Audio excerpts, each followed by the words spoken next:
Chapter 24. Stanley was half asleep as he got in line for breakfast, but the sight of Mr. Sir awakened him.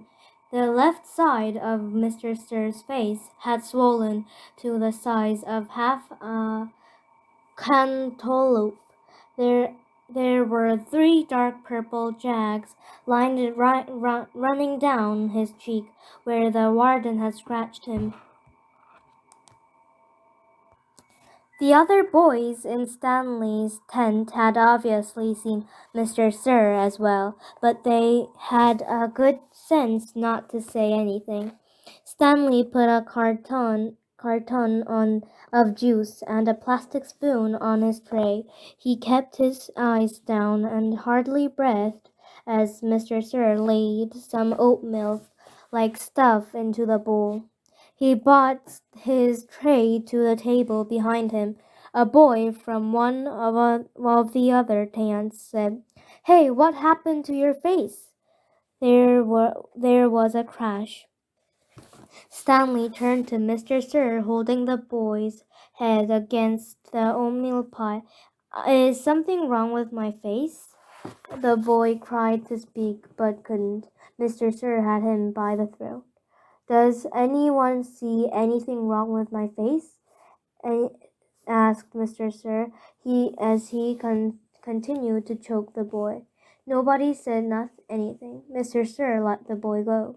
His head banged against the table as he fell to the ground. Mr. Sir stood over him and asked, "How does my face look to you now?" He gurgling sound came out of the boy's mouth. Then he managed to gasp the word "fine." "I'm kind of handsome, don't you think?" "Yes, Mr. Sir." Out on the lake, the other boys asked Stanley what he knew about Mr. Sir's face. But he just shrugged and dug his hole. If he didn't talk about it, maybe it would go away. He worked as hard, as fast as he could, not trying to pace himself. He just wanted to get off the lake and away from Mr. Sir as soon as possible. Besides, he knew he'd get a break. "Whenever you're ready, just let me know," Zero had said. The first time the water truck came, it was driven by Mr. Pendanski. The second time Mr. Sir was driving. No one said anything except, "Thank you, Mr. Sir," as he filled each canteen. No one even dared to look at his grotesque, grotesque face.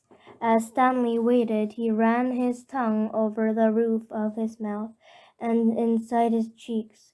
His mouth was as dry and as parched as the lake. The bright sun reflected off the side mirror of the truck, and Stanley had to shield his eyes with his hands. "Thank you, Mr. Sir," said Magnet, as he took his canteen from him. "You thirsty, caveman?" Mr. Sir asked. "Yes, Mr. Sir," Stanley said, handing his canteen to him. Mr. Sir opened the nozzle, and the water floated out of the tank, but it did not go into Stanley's canteen. Instead, he held the canteen right next to the stream of water. Stanley watched the water splatter on the dirt, where it was quickly absorbed by the thirsty ground.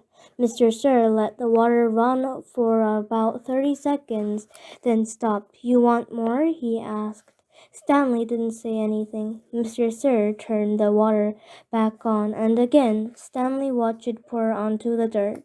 "There, that should be plenty." He handed Stanley his empty canteen. Stanley stared at the dark spot on the ground, which quickly shrank before his eyes. "Thank you, Mr. Sir," he said.